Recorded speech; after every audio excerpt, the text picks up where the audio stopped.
When installing a subfeed, the correct sizing of the equipment grounding conductor, or EG, is crucial for safety and compliance with the National Electrical Code, or NEC. The question revolves around whether the equipment grounding conductor size should be based on the overcurrent protection device, such as a breaker or fuse, or on the size of the ungrounded conductors, often referred to as the hot wires or feeder wires. The NEC stipulates that the equipment grounding conductor size is determined by the rating of the overcurrent protection device protecting the circuit, and not by the ampacity of the circuit conductors. This means that even if the circuit conductors are upsized to compensate for voltage drop or other factors, the equipment grounding conductor size is still based on the breaker or fuse size. Let's consider a scenario where a 60 amp subfeed is being installed. In this situation, the conductors are upsized to #2 aluminum to mitigate voltage drop. Now, the question arises what size equipment grounding conductor should be used. Should it be sized according to the #2 aluminum conductors, or according to the 60 amp breaker protecting the circuit? The NEC clearly states that the equipment grounding conductor size must correspond to the rating of the overcurrent protection device. To determine the appropriate equipment grounding conductor size, one must refer to NEC Table 250.122. This table provides the minimum size requirements for equipment grounding conductors based on the rating of the overcurrent protective device. For a 60 amp overcurrent protection device, such as a breaker or fuse, NEC Table 250.122 specifies that a #10 AWG copper equipment grounding conductor is the minimum size required. Therefore, even though the ungrounded conductors are upsized to #2 aluminum, the equipment grounding conductor can be #10 AWG copper.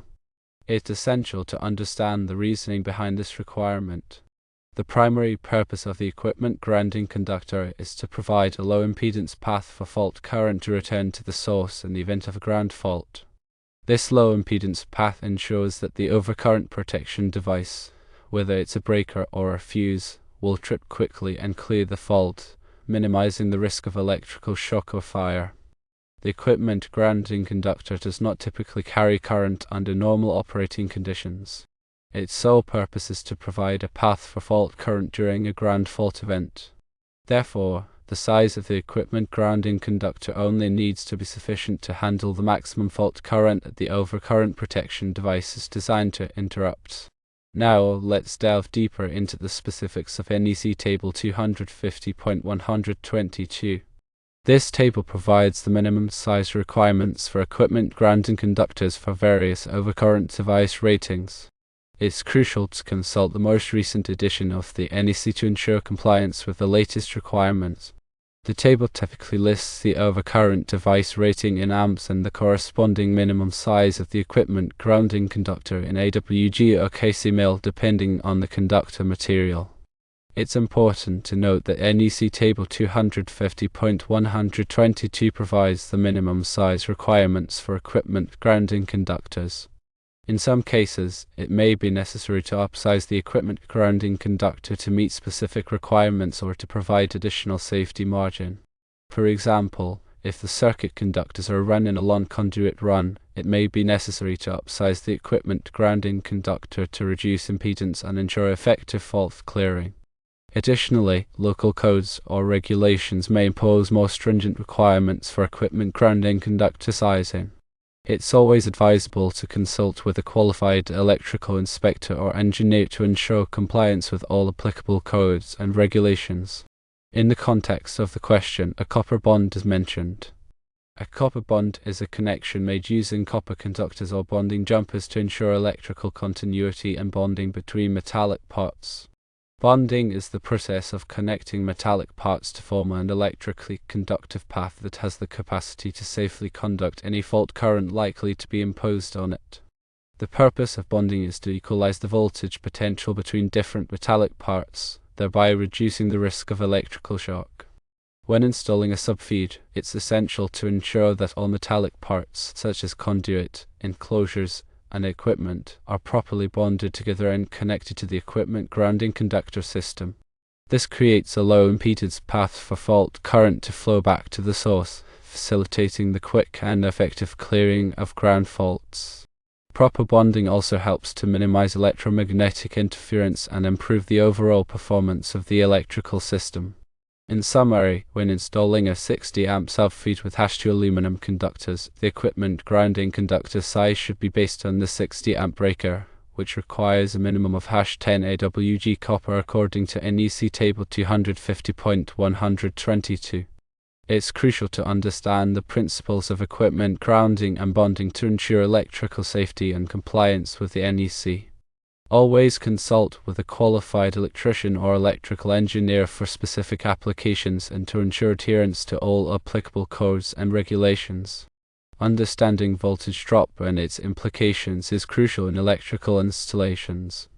Voltage drop refers to the decrease in voltage that occurs along the length of a conductor due to its resistance.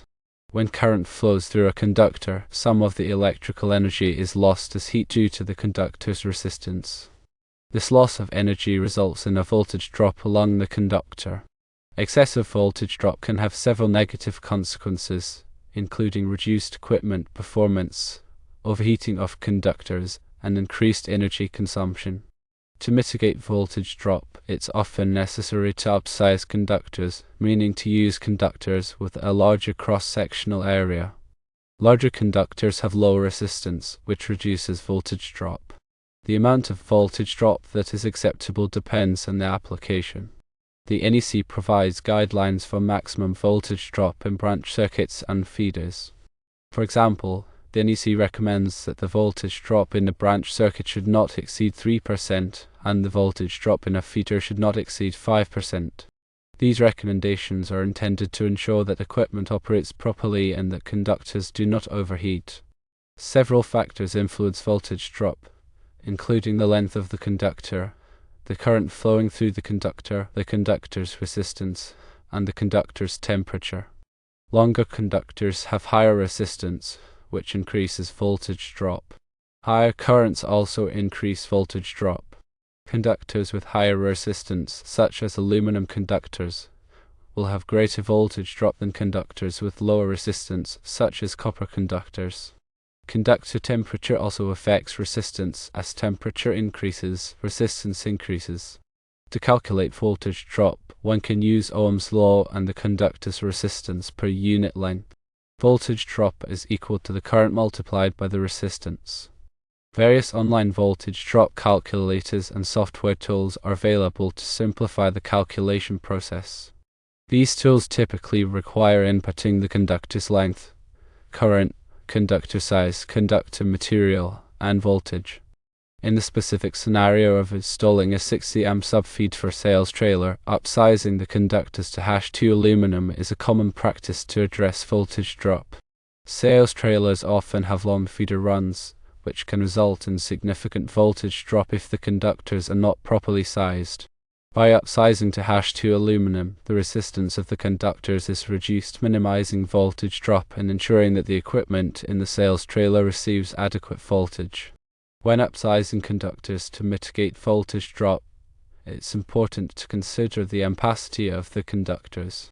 Ampacity refers to the maximum current that a conductor can carry continuously without exceeding its temperature rating. The NEC provides ampacity tables for various conductor sizes and insulation types. It's crucial to select conductors with an ampacity that is sufficient to handle the load current. In the case of the 60 amp subfeed, the #2 aluminum conductors must have an ampacity of at least 60 amps. However, it's common practice to select conductors with a higher ampacity to provide additional safety margin and to account for future load growth. When selecting conductors, it's also important to consider the insulation type. The insulation type affects the conductor's ampacity and its suitability for different environmental conditions. The NEC specifies various insulation types, such as THHN, THWN, and XHHW, each with its own characteristics and applications. The insulation type must be appropriate for the operating temperature and environmental conditions of the installation. In addition to voltage drop and ampacity, it's also important to consider the mechanical strength and durability of the conductors. The conductors must be able to withstand the physical stresses and environmental conditions to which they will be exposed. For example, If the conductors are installed in a conduit run that is subject to physical damage, it may be necessary to use conductors with a heavier insulation or a protective jacket. In summary, voltage drop is an important consideration in electrical installations, and upsizing conductors is a common method for mitigating voltage drop. When upsizing conductors, it's crucial to consider the ampacity, insulation type, mechanical strength, and durability of the conductors, as well as compliance with the NEC and other applicable codes and regulations. Consulting with a qualified electrician or electrical engineer is always recommended to ensure a safe and compliant installation. Let's further elaborate on the grounding and bonding aspects within the context of a subfeed installation. Grounding and bonding are two distinct but interrelated concepts in electrical safety. Grounding refers to the connection of an electrical system to the earth, while bonding refers to the connection of metallic parts to form an electrically conductive path. The primary purpose of grounding is to provide a low impedance path for fault current to return to the source in the event of a ground fault. This low impedance path ensures that the overcurrent protection device will trip quickly and clear the fault, minimizing the risk of electrical shock or fire. Grounding also helps to stabilize the voltage of the electrical system and to reduce the effects of lightning strikes and other transient voltage surges. Bonding, on the other hand, aims to equalize the voltage potential between different metallic parts. By connecting metallic parts together, bonding ensures that there are no voltage differences between them, which can prevent electrical shock hazards. Bonding also helps to reduce electromagnetic interference and to improve the overall performance of the electrical system. In a subfeed installation, both grounding and bonding are essential for safety and compliance with the NEC. The equipment grounding conductor, as discussed earlier, provides the primary grounding path for the subfeed. This conductor connects the metallic enclosures and equipment to the grounding electrode system at the main service. The grounding electrode system typically consists of one or more grounding electrodes, such as ground rods, metal water pipes, or concrete encased electrodes that are connected to the earth. In addition to the equipment grounding conductor, bonding jumpers are used to connect metallic parts within the subfeed system. Bonding jumpers are typically copper conductors that are used to connect metallic conduit, enclosures, and equipment together. These jumpers ensure that all metallic parts are electrically connected and that there are no voltage differences between them. When installing bonding jumpers, it's important to ensure that they are properly sized and installed. The NEC provides guidelines for bonding jumper sizing based on the size of the circuit conductors. The bonding jumpers must be large enough to safely carry any fault current that is likely to be imposed on them. Bonding jumpers must also be securely connected to the metallic parts using approved connectors and methods. The NEC also requires that certain metallic parts be bonded, regardless of whether they are likely to become energized. For example, metallic water pipes and gas pipes must be bonded to the grounding electrode system to prevent them from becoming energized in the event of a ground fault. In the specific scenario of installing a 60 amp subfeed for sales trailer, it's crucial to ensure that all metallic parts of the sales trailer are properly bonded together and connected to the equipment grounding conductor system. This includes the metallic frame of the trailer, the metallic conduit and enclosures, and any metallic equipment that is installed in the trailer. Proper grounding and bonding will help to protect occupants of the sales trailer from electrical shock hazards and to ensure the safe operation of the electrical system. Let's consider the specific details of selecting and installing the equipment grounding conductor, or EC, for a 60 amp subfeed. As we've established, the size of the EGC is determined by the rating of the overcurrent protection device, which in this case is a 60 amp breaker. According to NEC Table 250.122, a 60 amp breaker requires a minimum of #10 AWG copper EGC. However, there are several factors to consider when selecting the EGC material and installation method. The EGC can be either copper or aluminum, but copper is generally preferred due to its low resistance and greater corrosion resistance. Aluminum EGC are permitted, but they must be sized larger than copper EGC to achieve the same level of performance. The EGC can be installed in several ways depending on the wiring method used for the subfeed. If the subfeed is wired using metallic conduit, such as rigid metal conduit, intermediate metal conduit, or electrical metallic tubing, the conduit itself can serve as the EGC, provided that it is properly installed and meets the requirements of the NEC.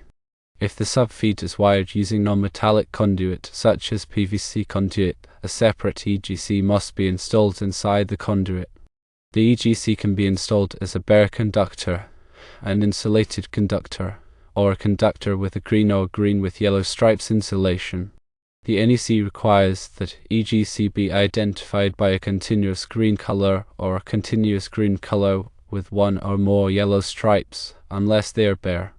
When installing the EGC, it's important to ensure that it is properly connected to the grounding terminals of all equipment and enclosures.